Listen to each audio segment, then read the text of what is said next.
দেখতে পাচ্ছেন যে এই যে দুধসর আম গাছ সবার আগে ধরে এবং সবার আগে গিয়ে পাকে। আগেও আমরা এই দুধসর আম গাছের ভিডিও বানিয়েছি।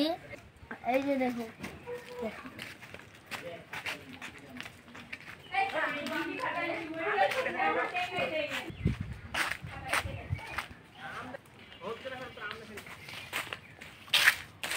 এই যে দেখুন,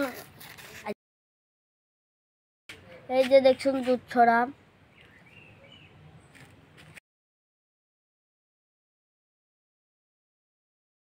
এই যে দেখছেন, এটাই মধু, এটাই আসল মধু। তরমুজ মধু না, এটা খেতে এত মিষ্টি,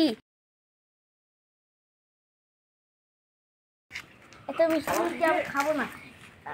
এই যে এটা আম্বানি কিনে খায়, আর এটা তো ইলন মাস্ক কিনতে পারে না, এত দামি আম। এই যে এটা হচ্ছে আমার ফেভারিট।